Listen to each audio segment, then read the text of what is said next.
Is it only for the ultra wealthy? We talk about some real questions. Access to cash, growth with cash. You're generating a lot of income. Is very important because of where the assets need to end up, where they can be protected. Welcome everyone to the Wealth Factory podcast. Thank you for joining us. If you haven't done so already, please click subscribe. It really helps us. We have a large following, which we're really grateful for. Thank you for tuning into our material regularly. Our goal here is to make sure that you have all of the education necessary in order to be extremely well-versed on your financial circumstance, especially as high earners, entrepreneurs. You know, this is what most of our audience is. And so please click like, subscribe. It really helps us out. As you can see, we have a lot of followers right now, but we want to continue to gain that, and it puts us in your algorithm so that you see our content more often. In opening on this podcast today, obviously I'm here with Norm. Thanks for joining, per usual. Yeah. Wealth Factory puts out a huge amount of educational content,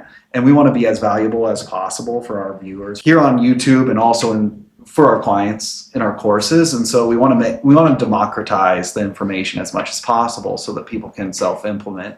And there are also people that are extremely busy that utilize our products in order to be able to implement. And so today I want to do something a little bit different because we've had a lot of momentum. Especially on YouTube, for those of you that are viewing this on YouTube. Today, I want to make sure that we talk about some real questions, I suppose, that we're getting from our YouTube viewers and open the door into wealth for them. And so, first of all, we have a lot of questions on family offices. And so I think that one of the questions is, everyone throws around the term quote unquote family office. I hear it everywhere, especially in my circles in New York, and people, often talk about, want to be associated with, want to have family offices. What is a family office in essence, and why is it only for the ultra wealthy? It has changed a bit over time. I slowed down a little bit answering that question because I'm thinking of over 150 years when family wealth was really family oriented. It was kept very, very close, and the individuals that worked with the families. And we've talked about the historical Carnegies and all the great titans of industry, and we have a new generation appearing before us right now. And the definition has changed. Originally, I think the idea was, with family wealth, that all the people that could help me manage my wealth, because the accumulation of the wealth is actually already a full-time job, then managing the wealth becomes a second job that none of us actually have time for. But there's actually smarter people out there too than the actual entrepreneur. So maybe 100 years ago, when a mahogany wood conference room in downtown Manhattan, I can see it all in my mind, and the attorney is sitting there, the accountant is sitting there, perhaps actuaries or insurance people are sitting there, and everybody was in the same room.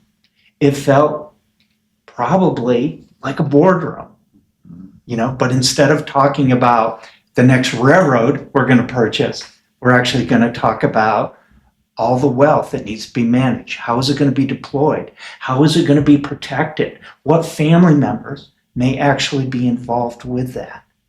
So originally, it had this very, very solid foundation. When I go out online now and just type in family office, there is a lot of variety out there. It's actually confusing. Like, if somebody came from outer space and had never heard the term before, they would be confused about all the different ways people define family offices now. But the real point is that it was originally very much oriented with the ultra wealthy for two reasons. They had the wealth, a complicated pile of money, and they had the resources to hire these professionals. I think that makes a lot of sense. It's if you're a founder and you're generating a lot of income, and your job and what you're really good at is generating that income. Yeah. How is it that you wear, so many additional hats Right. in order to be able to do that? Yeah. So, in essence, your personal income becomes a large enough pile of cash that you don't have the cognitive load to be able to deploy all of that. And so now your family actually becomes a company, just the way that your original company did, in essence, right? What problem do you think the creation of the family office killed? Biggest service the family office provided was this concisive, complete group of people. And as I mentioned before, everybody in the same room. So there was no misunderstanding. They had an appreciation for it. And the other thing that made early family offices successful is the entrepreneur stayed engaged. Just because they had a bunch of professionals around them didn't mean that they could just check out and go work on the business or go to the beach. They stayed engaged. A lot of people don't realize that professional works for you. Mm-hmm. You write their paycheck through the form of a professional fee. You tell them what to do. But the tables turned. So these very smart titans of industry, knew, they didn't know legal code, but they knew how to explain to that attorney what they wanted. And the tables have turned. Now the attorney's telling me what to do, telling me how to do it. And granted, they have information I don't have, but so many of the business owners that we work with, when they come to us, they're discouraged because they don't understand what they've been told to do. They're confused because basically the attorney or the accountant just said, well, you just do what I say to do and you'll be okay. They're not taking responsibility for their own wealth. And that's the biggest part, I think, in the change of the family office. That's one part. I have a second part that has changed. But the entrepreneur has to stay engaged. And with so many distractions in front of us, it's really hard for our business owners to do that. But they have to own that second job, if you will. That's such a good point, because it becomes a company. And, at no point, if you own a company, do you not have the ultimate responsibility for that Yes. company. And a founder usually actually has the sense, the gut, the instinct for where it is that those things should actually be deployed and how they should be deployed. Well, and I've used this term before with you, Eric. There is no such thing as absentee ownership.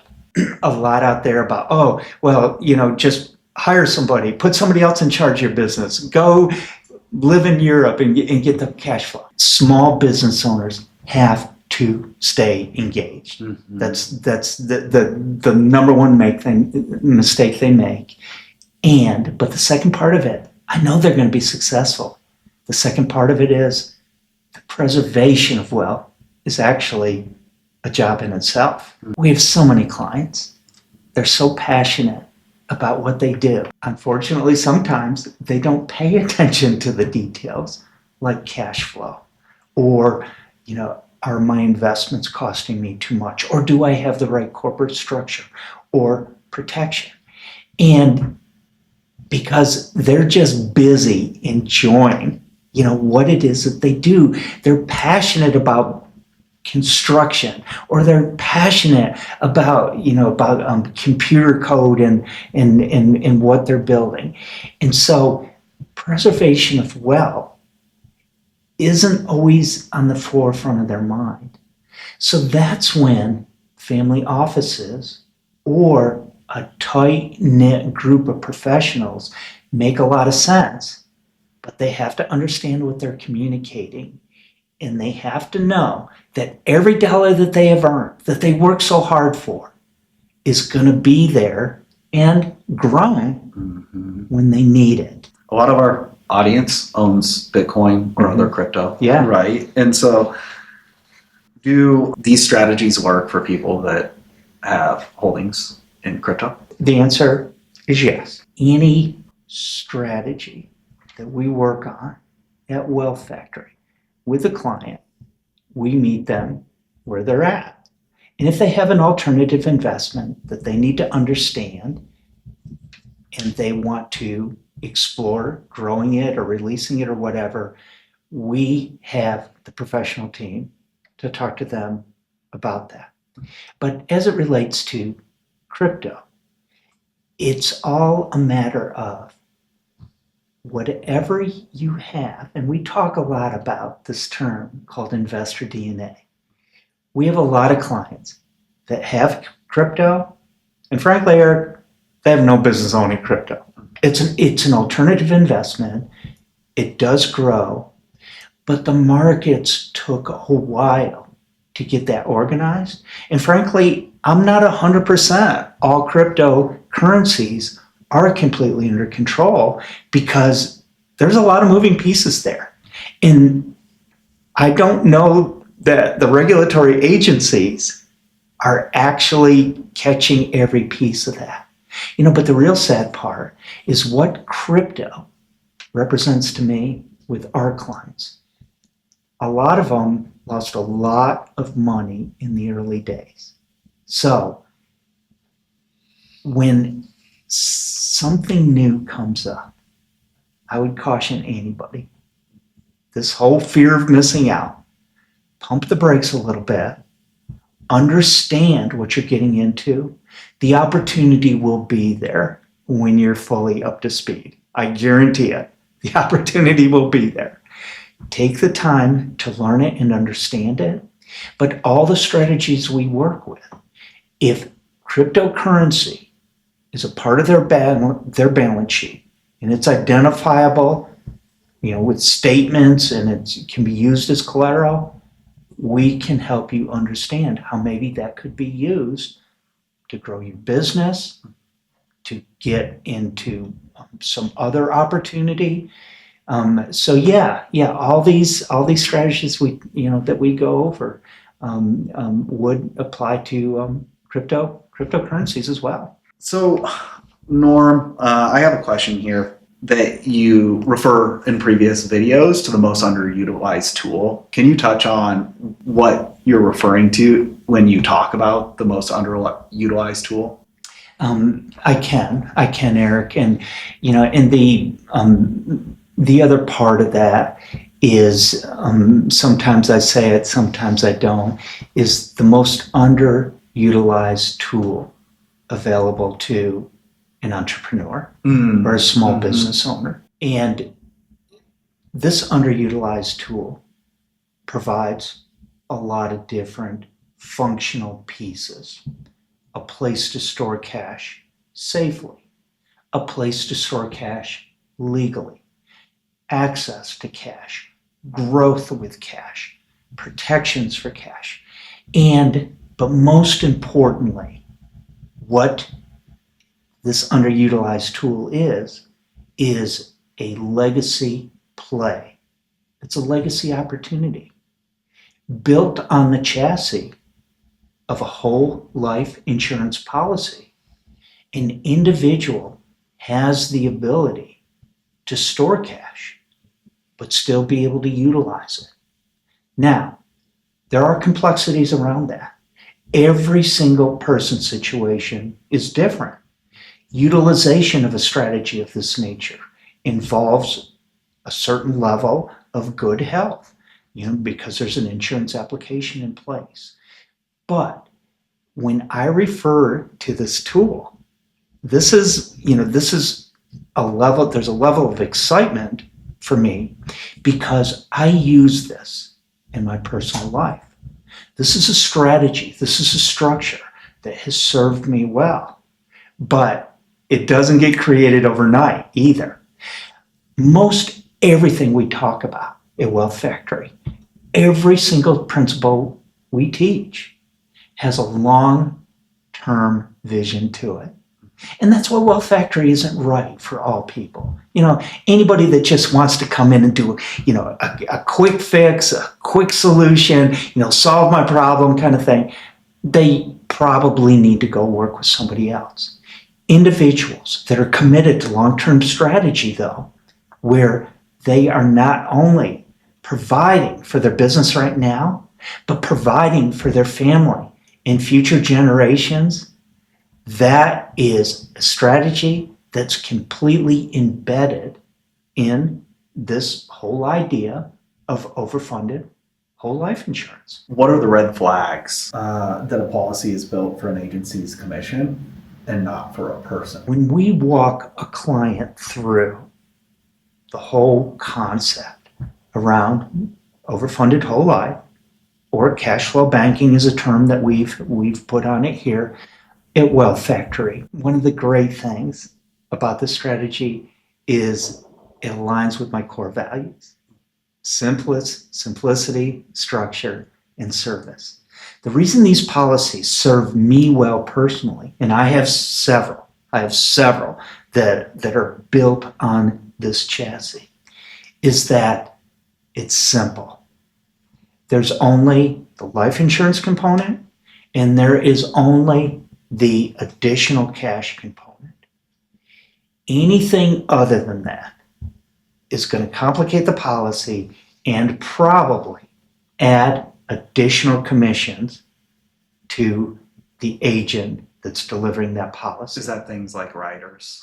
Things like riders, and some are important. Like I have disability riders on all my policies. Mm-hmm. So if something were to happen to me and I just couldn't be functional, doing the role that I'm doing now, my policies will still continue to get paid the premiums because I have a disability rider. Mm-hmm. And so riders do serve a purpose, but that's where an ethical insurance agent, a professional, they need to explain every piece of that policy and disclose perhaps what that commission might be. Another red flag is the word variable.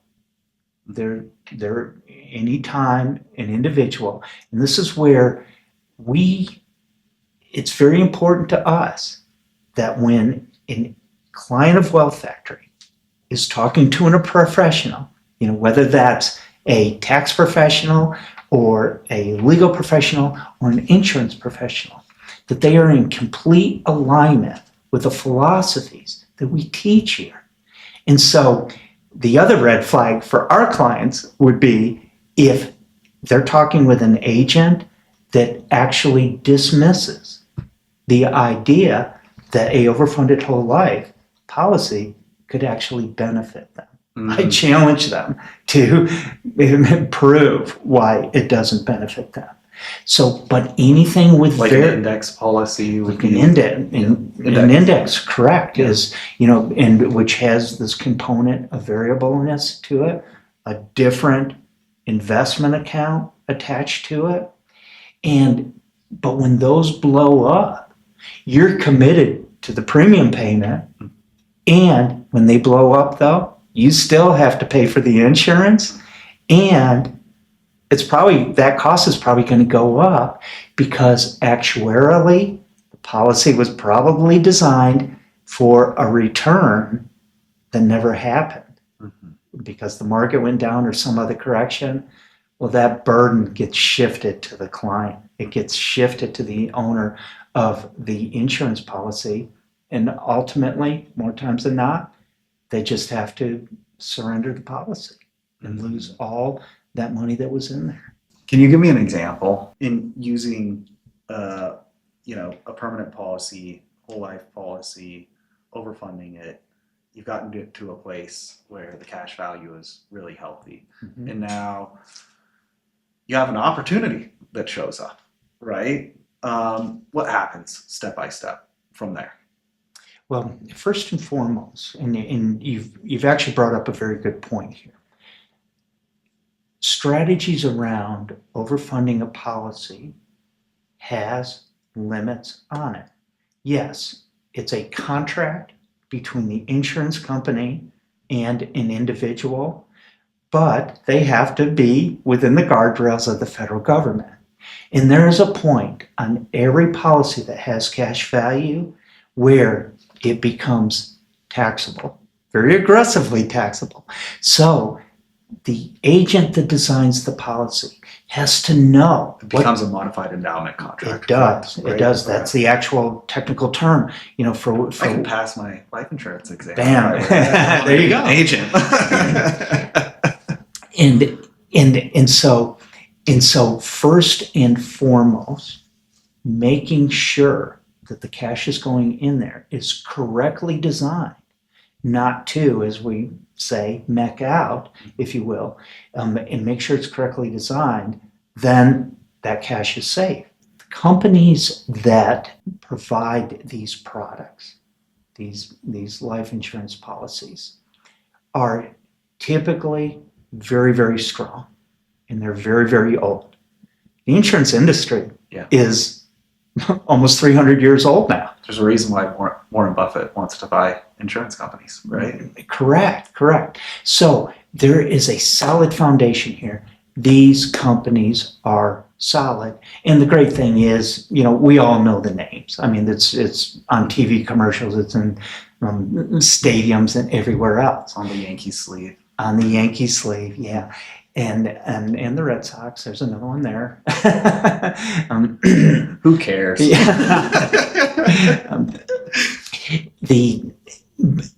But these companies, because they're so good, they're so sound, they're so strong, their systems are sound as well. And so the other thing, when we talk with clients, they're like, well, I am not sure I want to do that because my money's down at the local bank, I know where it's at. It's almost like I can touch it and feel it, which they can't.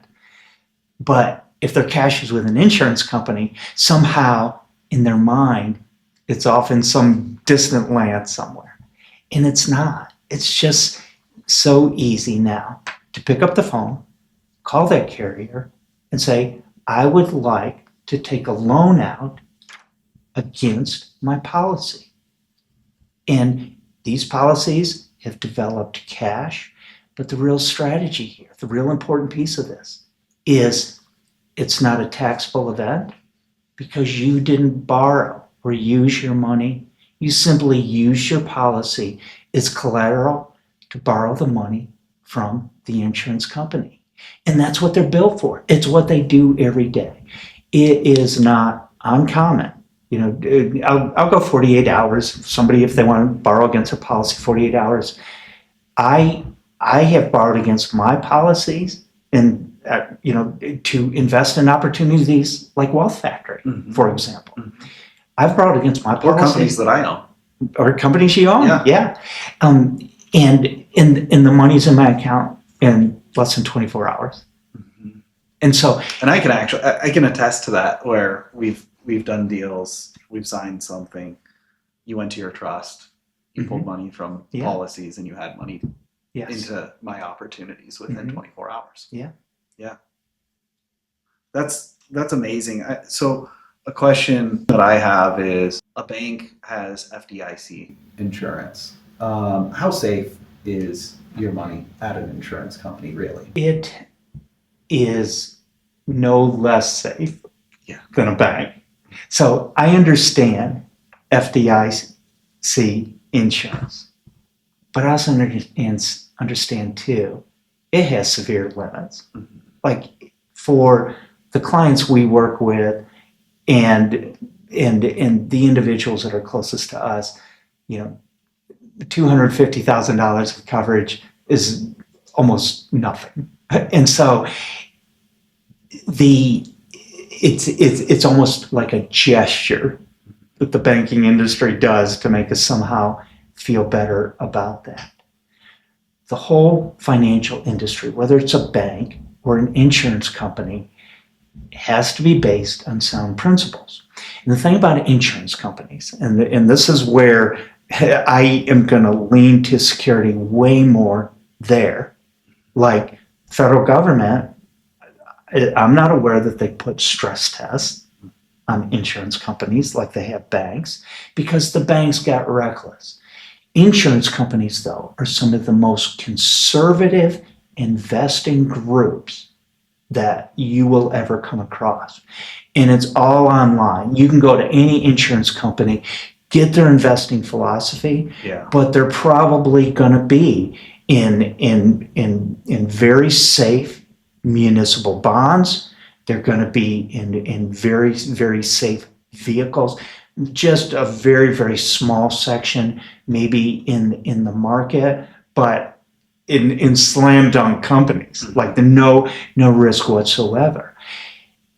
Because they perform a function of actuarial duty, there are scientific ways that they can forecast the need and the return, and insurance companies are very, very good at staying in their lane and staying with the guidelines.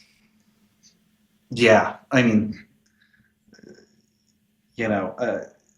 from, actuaries are, some of the most brilliant people, and also straightforward, cut dry, doing things Yeah. very conservatively, Yeah. on the face Well, of this planet. right. You have to do the job. Oh, well, totally. And it makes me wish more industries, like the banking industry, were more intentional like that. But a great test is this. Don't even go on. You can go online, but a great test is this. If I said, well, how many banks can you recite that have failed in the last 5 years? And you could probably do it pretty Silicon quickly. Valley. Yeah, pretty quickly. But if I went, how many insurance companies have failed? Last one's AIG. Well, and it didn't, and They did. that property and Yeah. casualty, and that didn't even topple that totally. But yeah, you'd be hard pressed to recall any insurance company that's failed. Yeah, I think AIG had some very different structures. They're a huge company, not Mhm. just a traditional insurance company, Right, right? right. Yeah, and it didn't topple it. What are some of the tax edges that most high earners are just leaving on the table right now? First and foremost, I'll just use one word, a lot, because they are not strategically working with their professional on tax planning. That is the key to everything. Secondly, individuals are leaving a lot on the table because they are not aware of strategies that they could be utilizing, that it's just never been brought to their attention, and I will say, by their accountant, their tax professional. And then thirdly, it's just mindfulness. It's just this whole idea of you're engaged in your business, you're very successful, you're making a lot of money, be engaged in your outcomes, like tax planning. A very, very good tax professional is so important right now. Changes are being made in the code that it could affect all of us. Some of the code is going to expire. There's some. I don't think there's any proposed legislation on the floor right now, but within the agency, code can get changed pretty quickly at a certain level, and so having a tax professional that keeps up with that is going to keep me from leaving money on the table. Mm-hmm.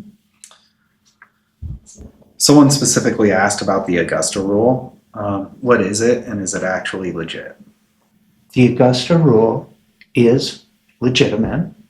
It is a process, a principle where the IRS allows an individual to rent their home out, their personal residence out, for a certain number of days and not have to declare it as taxable income. It grew out of the city of Augusta and the Masters tournament, where so many people made their homes available to people coming into town and all that. But even if for business purposes, you use a portion of your home for depreciation, you can still use the Augusta rule within that. And the keys are going out and documenting fair market value of rentals, documenting the event that created that transaction, like a golf tournament, and documenting the exact days of how it was used and the money exchanging hands. I mean, it just reminds me of, the questions about the Augusta rule, but there's like just such a list of things that, if I look back on CPAs that I used to use, right, they're just so much more of historians and strategists.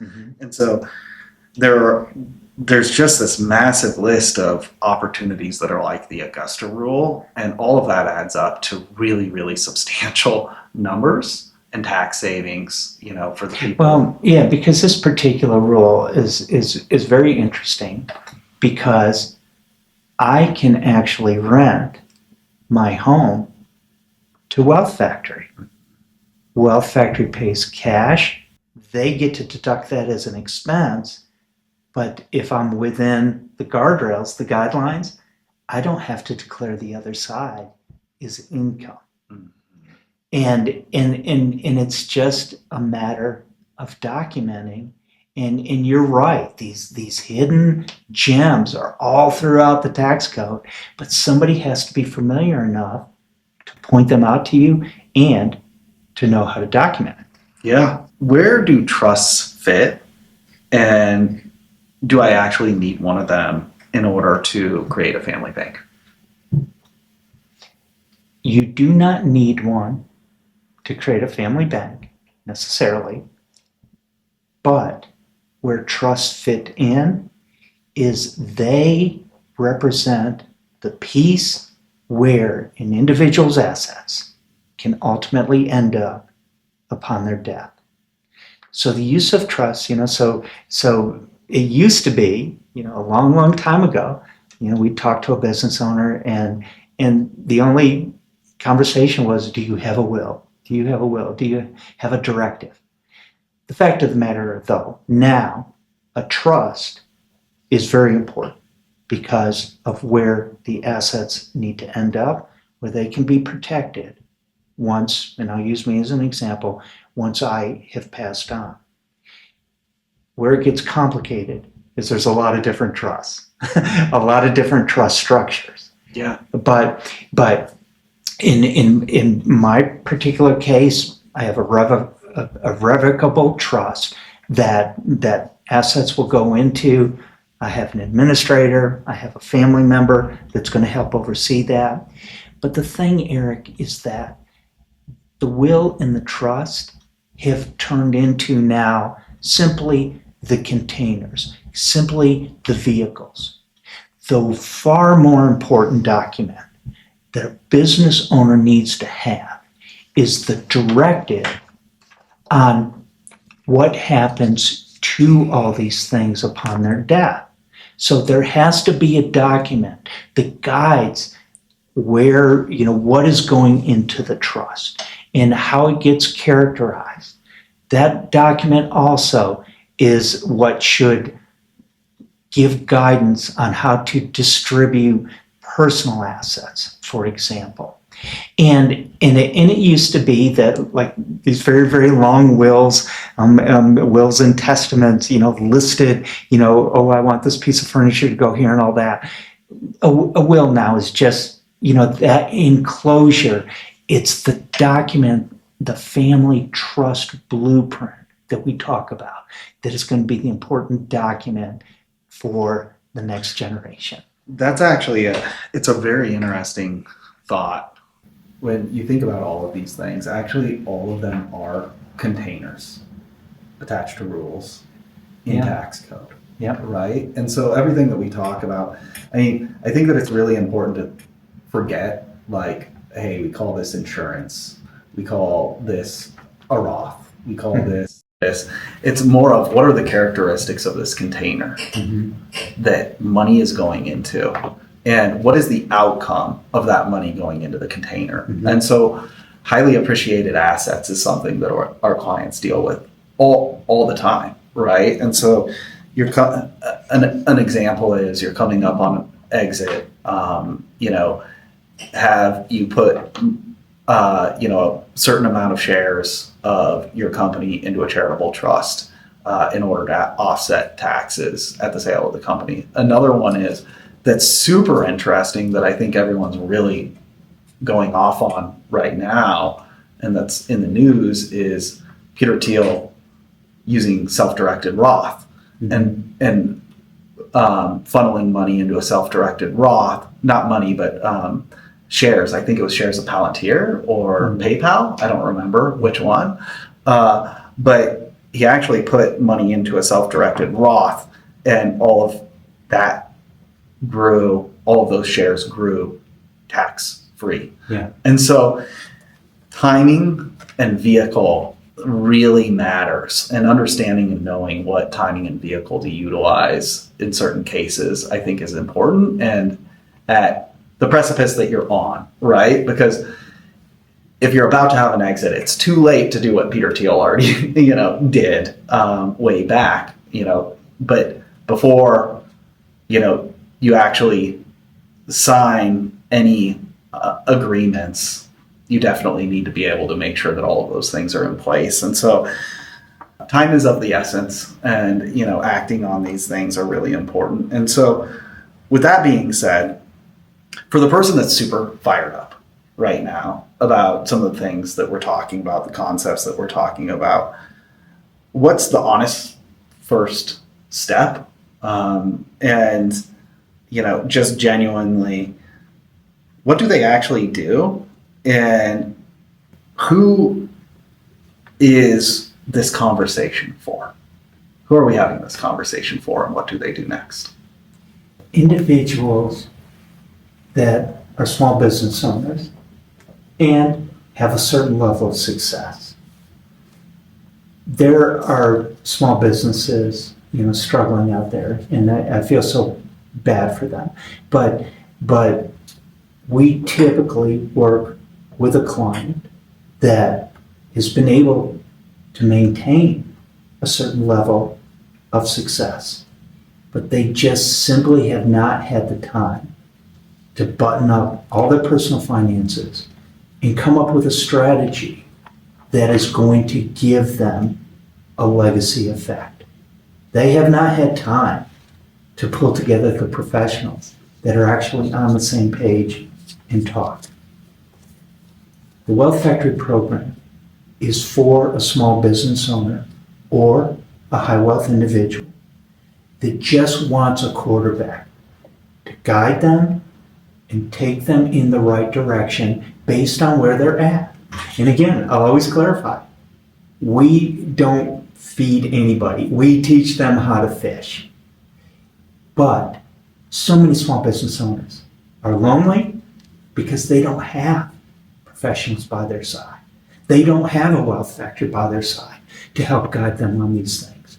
I would invite everyone in those categories to check into Wealth Factory, look at the opportunities. We actually have very, very good information made available to whoever wants it. And it's simply understanding us better, picking up the phone, scheduling it, just going online, schedule a call, and we'll explain a little bit more what we do, and we'll decide if we're a good fit to work together. Mm-hmm. What would you want the skeptical, smart, high earner to walk away knowing? That they, number one, they need to know, because I love your choice of words. They're a high earner, but they're skeptical. They scrutinize. My message to that individual, keep doing what you're doing. Check everything out. And in the invitation perhaps to work with us, you have to decide, are all these principles life-changing for me? Could they be life-changing for my family? And if I can't get that anywhere else, this is where I want to put my client relationship. Yeah, one thing that I would honestly say is that most of our clients, and definitely our best clients, are the type of people that read every single line of every single contract we have them sign, And so the skeptical person is actually the person that usually finds themselves here and then moving forward with us based on merit. Well, and the great thing, I love it when you give me updates like, oh, I'm on my third call with this person and they're still making a decision about working with Wealth Factory. I'm like, make it 4 calls. Like, yeah. I would rather have somebody working with us that is, and we've got the saying, I can't be more committed to your personal finance than you are. So if it takes 4 calls for you to put somebody in the program, to onboard them as a client, I guarantee they're going to be a better client. That's exactly. It's 100% true. It's 100% true. Anybody that just buys in the first meeting is probably going to buy 3 more things today. Yeah, on impulse. That's exactly right. I think that we should talk about who we're not for then. Mm-hmm. Who is Wealth Factory not for? Individuals that are needing to fix a problem that they've gotten themselves into. We probably can solve that problem, but that client, though, is going to get the perception that that's what we do. Mm-hmm. So if there's a huge tax problem or a huge legal problem or something that you're already in, we're probably not a good fit for that individual. It will frankly be a distraction. Because when an individual starts with us, they're going to work. Early on, they're going to work. They're going to have to do that. So, secondly, anybody that's lazy is probably not going to enjoy this program because they're going to be held accountable. A word we don't get to use a lot in our society these days, but they're going to be held accountable. Thirdly, there are individuals, maybe they're worth $500 million. And I've met them through your wonderful marketing work with this program. I want to talk to them, but they may not be the best fit for us, but we know people who can efficiently work with the ultra high wealthy, perhaps more than Wealth Factory can. Individuals are, I've got this term, as you know, no turds allowed. Mm-hmm. Any individual that we're interviewing to be a possible client, if they demonstrate any form of aggressive spirit, agitation, we are not the program for them. I am not going to have a client harassing my team members, or me, just because they're on some different path. And I don't want to take anything away from that. Everybody's on their own journey. But if they have a personality that is not going to fit with simplicity, structure, or service, they're probably not a good fit. I do think that through marketing funnels talking about some of these subjects and some of the things that we do here, we're actually trying to enable really good people to make the world an amazing place, to support their families, to do well by their families, and to compound their impact, to do amazing things. And so I think through some of our marketing, one of the things that we can run into is people that are just on a different path, and those people exist. That's okay. There are probably other places for them to go to have the conversations that they want to have. But for us, we want to work with people that really want to do well by themselves, their families, their communities, and to build something to last.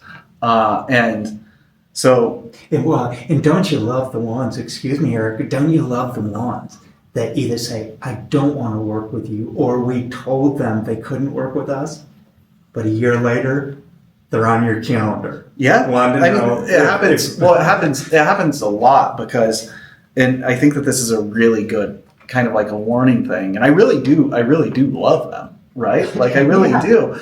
The thing is, we'll often have someone come to us. They want to do some specific things. They want to move money offshore. They want to hide money. They want to do things that aren't, above board or legal. We want to save you taxes the right way, according to the law, and do well by you, so that you can take that money and put it to work and to make it as efficient as possible for you in achieving the best possible outcome. But in a lot of those conversations become, let's pump the brakes. I think that we should continue a conversation. There are a lot of ways that we can help you. But we can't help you move money in ways that are going to put you on a list, and very famous. yeah, Make you famous. make you searchable on Google forever. And so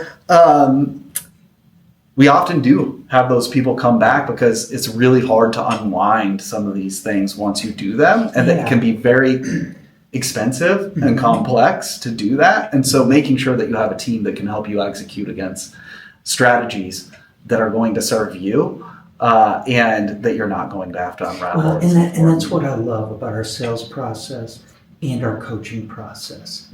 It is a conversation. Mm-hmm. It's simply meeting you where you're at. And if you're not a good fit to be a client today, you probably will be in the future. Or if in coaching, if this is not the topic we should be talking about today, we can come back around to it. We have a very low drag, but highly professional and highly technical systems for people to use, primarily to make the process enjoyable. It's stressful enough being a business owner. It's stressful enough dealing with your banker. We're not here to bring more stress into your life. Yeah. In closing, below, you'll be able to see that we have the Wealth Blueprint available for you. We also have our book available for purchase. It's only $3.99 to purchase this book. It's literally a wealth of opportunity and knowledge. And lastly, that will come with a complimentary strategy session with myself or someone else in the company, where we'll sit down, we'll have a conversation about your life, what it is that's going on, what you're trying to achieve. And we do go into a few more details so that we can understand the circumstance and the situation and how it is that Wealth Factory could help you should we choose to work together. My ask for you, again, at the end of this video, we love doing this. We love having these conversations with each other and, with you. And so if you can smash the subscribe button, like this video, and make sure that we're part of your algorithm going forward so that we can help you build a more bountiful future, we would love that. And so thank you so much.